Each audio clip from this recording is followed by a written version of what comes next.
పాటిస్తూ ఉంటారు. Okay okay okay Sujatha గారు.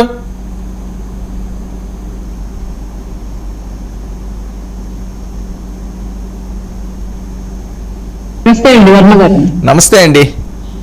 మీ కామెంట్స్ ఏంటి? జగన్మోహన్ రెడ్డి గారు నిన్న మాట్లాడిన అంశం, కూటమి వేసే అడుగులు చాలా దారుణాలు, అన్యాయాలు చేస్తున్నారట. 2 సంవత్సరాలు జగన్మోహన్ రెడ్డి గారు ఇంక రంగంలోకి దిగుతున్నారట, పాదయాత్ర కూడా చేస్తారట, మీకు నిద్రలేని రాత్రులు చూపిస్తారట.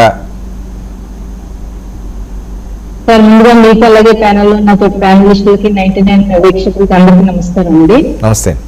జగన్మోహన్ రెడ్డి గారు మేము ఎప్పుడు ఆయన రాష్ట్రం మొత్తం వెళ్ళిపోవాలి, ఆయన రాజకీయ సన్యాసం చేసేయాలి, పార్టీ ఎత్తేయాలి ఇలాంటి మాటలు మేము ఎప్పుడు మాట్లాడలేదండి. గెలిచిన రోజు మేము ఒక 100% స్ట్రైక్ రేట్ సాధించిన రోజు కూడా అంత విజయోత్సాహంలో ఉండి కూడా జగన్మోహన్ రెడ్డి గారు లాంటి వాళ్ళు ఉండాలి, అన్ని పార్టీలు ఉండాలి, ప్రతిపక్ష పార్టీలు ఉండాలి, సరైన రాజకీయాలు చేయాలి, ప్రజల తరఫున మాట్లాడాలనే మాట్లాడాం. ఆ రోజు ఈ రోజు మేము అదే మాట మీద ఉంటాం. అయితే జగన్మోహన్ రెడ్డి గారు ఇప్పటి వరకు కూడా అంటే అధికారంలో ఉన్నప్పుడు ఒకటే తీరు, అధికారం పోయి ఈ రోజు ప్రతిపక్ష హోదా లేకపోయినా కూడా ఒకటే తీరు. ఎప్పుడు ప్రెస్ మీట్లు పెట్టి రప్ప అన్న దానికి ఎంకరేజ్ చేయడం, ఈ రోజు టపటపా ప్లే చేస్తామండో, ఇంకొక సీఎం గా స్థాయిలో ఉన్న వ్యక్తిని గుండెపోటీ వచ్చి చనిపోతారు అని చెప్పడం, ఇటువంటి స్థాయి వ్యాఖ్యలు ఎట్లా ఉంటాయంటే ఆయనకు రాజకీయ పరిపక్వత లేదు, రాజకీయాలకి ఆయన అన్ఫిట్ అనే మాటలు ఎవరు అనక్కర్లేదండి. ఆయన నిరూపించుకుంటారు. ప్రతిసారి ప్రెస్ మీట్ పెట్టిన ప్రతిసారి సరైన సద్విమర్శలు చేయకుండా, రాజకీయపరమైన విమర్శలు చేయకుండా, విధానపరమైన విమర్శలు చేయకుండా వ్యక్తిగత విమర్శలు చేస్తూ ఇప్పటికీ కూడా ఓటమి నుంచి కూడా గుణపాఠాలు నేర్చుకోవట్లేదు అనే విషయం ప్రజలందరికీ స్పష్టంగా ఆయనే చూపిస్తున్నారు ప్రెస్ ముందుకు వచ్చి.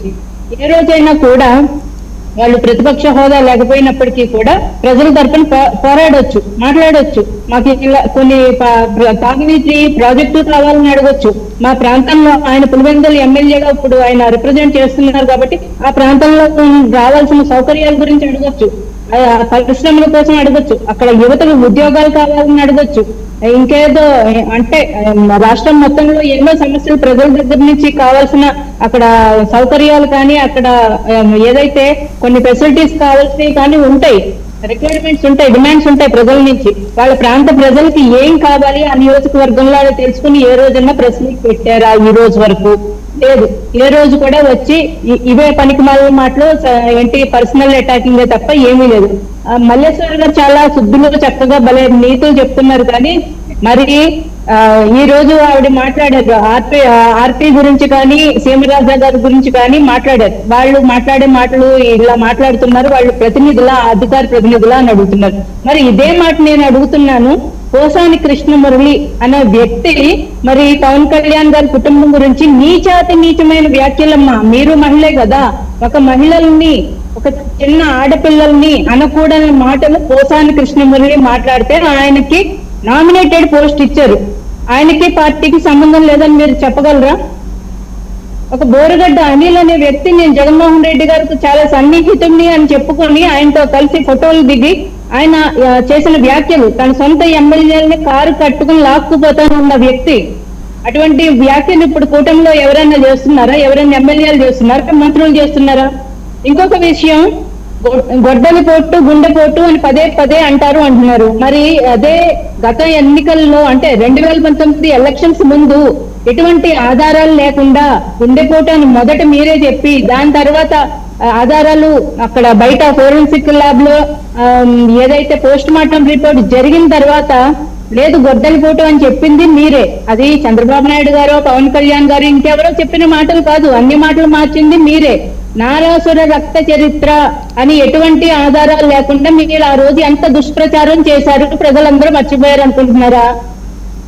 ఈ రోజు చంద్రబాబు నాయుడు గారు ఎమ్మెల్యేలని మందలించారు అంటున్నారు. అవును, పార్టీలో ఏదైనా కొంచెం సరిగా ఆయనకు కావాల్సినట్టు పర్ఫార్మెన్స్ రాకపోతుంటే, అవుట్పుట్ లేకపోతుంటే ఖచ్చితంగా మందలిస్తారండి. హత్యలు చేసేసిన ఎమ్మెల్సీ శభాషుని భుజం మీద చెయ్యేసి చర్చి చాలా మంచోడు అని ప్రజల ముందుకు తీసుకొచ్చి పరిచయం చేసే సంస్కృతి కాదు కదా టీడీపీ కానీ, జనసేన కానీ, బీజేపీ కానీ. అటువంటి విష సంస్కృతిని తీసుకొచ్చింది రాజకీయాల్లో వైసీపీ. అటువంటి వాళ్ళని ఎంకరేజ్ చేసిన మీరు. ఏదైతే వాళ్ళ వివేకానంద రెడ్డి గారు హత్య కేసులో ఏదైతే వాళ్ళు నిందితులుగా భావించబడుతున్నారో వాళ్ళందరినీ వెనక చెయ్యేసి నడిపించింది మీరు, వాళ్ళని కూడా తిప్పుకున్నది మీరు. సాక్షాత్తు వీళ్ళ ఎమ్మెల్సీ అనంతబాబు నేనే హత్య చేశానని చెప్పిన తర్వాత కూడా జగన్మోహన్ రెడ్డి గారు వెంట పెట్టుకుని తిరగలేదా? మీరు ఏం మాట్లాడుతున్నారు? జగన్మోహన్ రెడ్డి గారు ప్రెస్ ముందుకు వచ్చి ఈ రోజు ఏదో నీతి వాక్యాలు మాట్లాడినట్టు మాట్లాడుతున్నారు. మరి అధికారంలో ఉన్నప్పుడు అసెంబ్లీ సాక్షిగా భార్యల్ని కార్లతో పోల్చారు, అప్పుడు మీకేం కనిపించలేదా? అప్పుడు మీ మహిళా మనోభావాలు ఏమి దెబ్బతినలేదా? అది మీకు తప్పనిపించలేదా? ఈ రోజు వచ్చి మీరు మాట్లాడండి. సార్ వినిపిస్తుందండి? వినిపిస్తుంది మాట్లాడండి. మరి ఈ రోజు వచ్చి మీరు అంటారు చంద్రబాబు నాయుడు గారు అలా అన్నారు, వీళ్ళు కూటమి వాళ్ళు బూతులు తిట్టేస్తున్నారు. ఎవరు తిట్టారమ్మా మిమ్మల్ని? ఎవరు అనేశారు?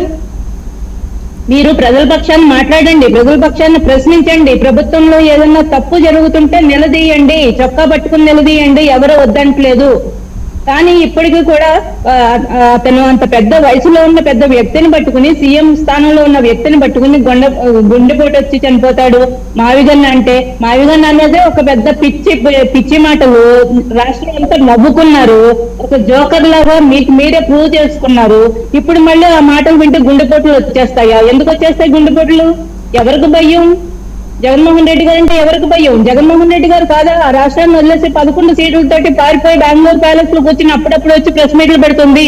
2.5 సంవత్సరాలు అయిపోతుంది. ఈ రోజు వరకు ఆయన వచ్చి ప్రజలు ఎందుకు తిరగట్లేదండి? ఎందుకు పాదయాత్రలు చేయట్లేదు? ఎవరొద్దన్నారు?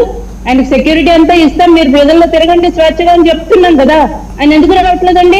ఇదిగో పాదయాత్ర చేస్తా, ఇదిగో వచ్చేస్తున్నా, అదిగో వచ్చేస్తున్నా అంటారు. ఆయన పోస్ట్ పోన్ చేసుకుంటూ వెళ్ళిపోతున్నారు. ఏమనంటే వాళ్ళ కార్యకర్తలను బలిపశువులను చేస్తారు, మీరు ముందు వెళ్ళండి అంటారు. వాళ్ళకి ప్రజల ముందుకు వెళ్ళే ధైర్యం లేదు. ఎందుకంటే గతంలో చేస్తున్న తప్పుల మీద తప్పులు చేసిన మీదట ఇప్పుడు ప్రజల ముందుకు వెళ్ళడానికి వాళ్ళకి మొహం చెల్లట్లేదు. ఇప్పుడు ఎందుకండి? అధికారంలో ఉన్నప్పుడే మొహం చెల్లలేదు. గడప గడపకి అని వెళ్తే చీపుర్లు పట్టుకుని తరివేశారు. అంబటి రాంబాబు గారు వీడియోలు చూసాం, వీధి చివరి వరకు పరిగెత్తించారు. అదే ఎప్పుడు? వాళ్ళ అధికారంలో ఉన్నప్పుడు 151 సీట్లతో అధికారంలో ఉన్నప్పుడే ప్రజలు తిరగబడ్డారు. మీ యొక్క ఈ విపరీతమైన పోకడలకి, రౌడీ రాజ్యాలకి భయపడి ప్రజలు ఈ రోజు ఎన్నికల వరకు ఆగి ఎన్నికల రోజు వాళ్ళు ఓటు హక్కును చూపించుకుని మీకు తగిన గుణపాఠం చెప్పారు. అవుట్ రేట్ గా తిరస్కరించారు. 151 నుంచి 11కు పడేశారంటే మీరు ఓటమి తాలూకు దాని నుంచి గుణపాఠం నేర్చుకోకుండా ఇంకా అదే మాటలు మాట్లాడితే ఎవరికి నష్టమో మీరే ఆలోచించుకోండి. మీరు టీవీలోకి వచ్చి మా మీదో, వర్మ గారి మీదో, ఇంకా టీడీపీ అధికార ప్రతినిధి మీదో మేము మాటలు దాడి చేసేస్తామంటే అదేమీ చెల్లదు. ఎందుకంటే ప్రజలు నిజాలు చూస్తారు. మనం మాట్లాడే మాటల్లో సత్యం ఏది ఉంది అని ఆలోచిస్తారు ప్రజలు. మాట్లాడడం నమ్మే పరిస్థితులు కాదు. మల్లేష్ గారు ఇప్పుడు వాటికి సమాధానం చెప్పండి. ఏంటి బాలకృష్ణ గారు నిజమా? అది ఏదో చెప్తానన్నారు ఇందాక, మీరు మధ్యలో ఆపాను నేను.